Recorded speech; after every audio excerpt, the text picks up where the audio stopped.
जय हिंद. इंग्रजांनी जाहीर केलं 15 ऑगस्ट 1947ला स्वातंत्र्य देणार. पण तेव्हा आपले काही लोक म्हणाले की तो दिवस अशुभ आहे, थोडं मागे पुढे करा. अशा प्रकारे नको त्या अभिव्यक्ती स्वातंत्र्याची झलक देश स्वतंत्र होण्याआधीच आपल्याला दिसली. खरं तर स्वातंत्र्य मिळत असताना देशातल्या अनेक स्थानिकांनी खोडा घालण्याचा प्रयत्न केला. आपण एक राष्ट्र आहोत, आपण सारे भारतीय आहोत या भ्रमात होतो की काय असं वाटलं तेव्हा देशाला. असे धक्के वारंवार बसत गेले. एखादी संघटना म्हणायची की स्वातंत्र्य आम्हाला मान्य नाही, हा काळा दिवस आहे. एखाद्या संघटनेला देशाचा झेंडाच मान्य नव्हता, तर एखाद्या संघटनेला आपण या देशाचा भागच नाही असं वाटत होतं. आणि हे सगळं या देशात जाहीरपणे चालू होतं. आजही कमी अधिक प्रमाणात हे चालूच असतं. मग प्रश्न पडतो की आपल्याला स्वातंत्र्याचं खरंच किती महत्त्व आहे. स्वातंत्र्य मिळालं आणि आपण क्रांतिकारक स्वातंत्र्य सैनिक यांनी दिलेलं बलिदान 15 ऑगस्ट पुरतं ठेवलं. फार नेमकं सांगायचं तर लता मंगेशकर यांच्या गाण्यावर ती जबाबदारी ढकलून दिली. जरा आंखों में भर लो पाणी ऐकायचं, क्षणभर भावूक व्हायचं आणि विसरून जायचं. स्वातंत्र्याची 70 उलटली तरी झेंडे रस्त्यावर टाकू नका हे सांगायची वेळ येते. हा झेंडा जमिनीवर पडू नये म्हणून लोकांनी गोळ्या झेलल्यात. सरकारी कर्मचाऱ्यांना 15 ऑगस्टला उपस्थित राहण्याची सक्ती करावी लागते.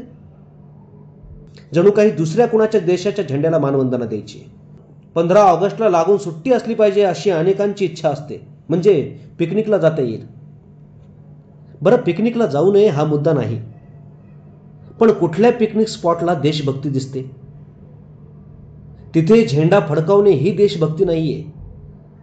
तिथे असलेली स्वच्छता, शिस्त ही देशभक्ती आहे. याबाबत आपण स्वातंत्र्याचा स्वैराचार असा अर्थ घेतलाय. खरं तर पहिल्यांदा स्वातंत्र्याचा अर्थ कळला तो आणीबाणीत.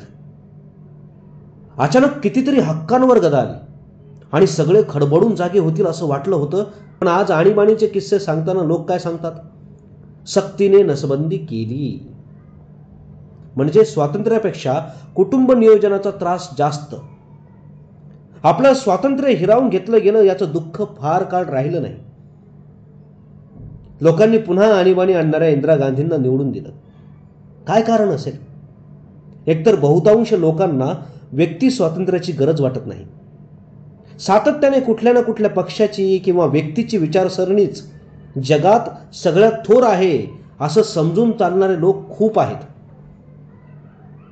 आपला आवडता नेता भ्रष्टाचारी आहे हे कळल्यावरही जनतेला फारसा फरक पडत नाही. गुन्हेगार सुद्धा तुरुंगातून निवडून येतात. गुन्हेगार तुरुंगात असल्यावरही जनता पारतंत्र्यात असल्यासारखी मतदान करत असेल तर आपल्याला स्वातंत्र्य म्हणजे काय हे कळलेलं नाही.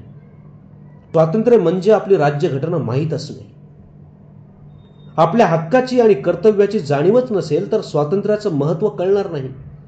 ज्या दिवशी 15 ऑगस्ट एवढंच 26 जानेवारीचं महत्त्व वाटू लागेल त्या दिवशी आपण खऱ्या अर्थाने प्रजासत्ताक असू.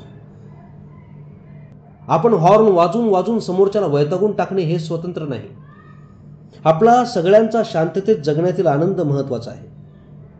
प्रत्येक मिरवणुकीत सगळेच ढोल वाजवणारे असावेत असं नाही. काही लोक ऐकणारेही हवेत.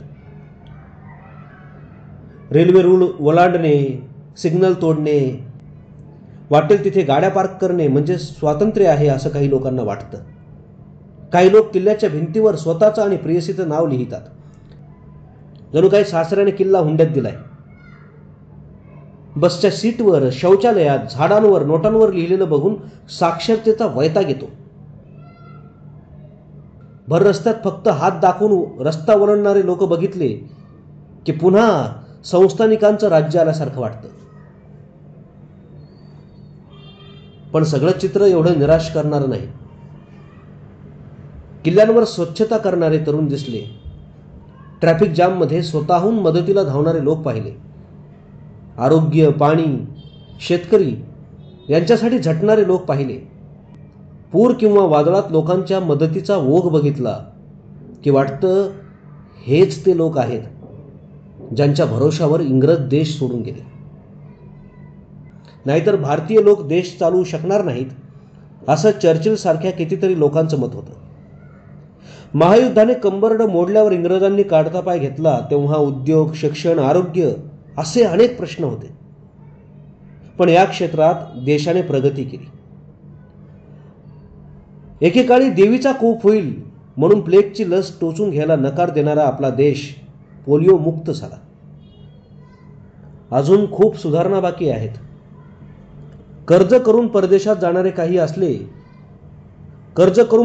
जाणारे काही असले तरी परदेशातल्या कंपन्या विकत घेणारे पण आहेत. विचारधारांचे वाद होतील, राजकीय भांडणं होतील, अस्वस्थ वाटेल, पण हा देश कधी असुरक्षित वाटणार नाही. हा देश आवडण्यासाठी हजारो कारणं आहेत, पण सगळ्या भारतीयांना आवडणारं कारण म्हणजे आपल्या प्रत्येक चुकीचं खापर आपण या देशावर फोडू शकतो. ऑफिसला जायला उशीर झाला तरी या देशाच्या लोकसंख्येपासून कारणं सांगता येतात. काही बँकॉक पलीकडे जग न पाहिलेली माणसं या देशाची विमानं किती स्लो चालतात असं सांगतात. खेळात पदक मिळाले नाही तरी किंवा मुलाला कमी मार्क पडले तरी देशाला नाव ठेवता येतात. ज्याची एका झटक्यात 12वी निघत नाही तो पण म्हणतो या देशाचं काही खरं नाही. पण आनंदाची गोष्ट ही आहे की तरीही हा देश 15 ऑगस्टला वेगळाच वाटतो. अंगावर शहारे येतात मेरे देश की धरती ऐकून, छाती फुलून येते तिरंगा बघून, सोशल मीडियावर आलेला देशभक्तीचा पूर बघून अभिमान वाटतो. पण व्हॉट्सअपवर आपापल्या जातीच्या ग्रुपमध्ये असलेल्या पोस्ट वाचल्यावर भीती वाटते की आपली आणखी एक फाळणी जवळ आली की काय.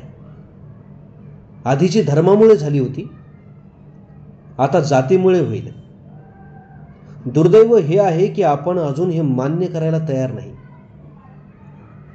पण स्वातंत्र्य या मातीला मिळालंय, जातीला नाही. आणि शेकडो वर्षांपूर्वी माती होती, जाती नाही. या मातीला आपण माता म्हणतो. आपलं एवढं सरळ नातं आहे. वर्षभर वेगवेगळे झेंडे बघत असतो आपण, पण 15 ऑगस्टला सगळीकडे फक्त तिरंगा बघून समाधान वाटतं. या झेंड्यातच आपल्याला एकत्र ठेवण्याची ताकद आहे. बाकी आपल्याला कॉमन काय आवडतं? ना नेता, ना रंग, ना खेळाडू, ना खाण्यापिण्याच्या सवयी. एवढ्या वैविध्यपूर्ण देशात फक्त तिरंगा आहे जो प्रत्येकाच्या अभिमानाचा विषय आहे. या अर्थाने जगातल्या सगळ्यात ताकदीचा राष्ट्रध्वज. जय हिंद.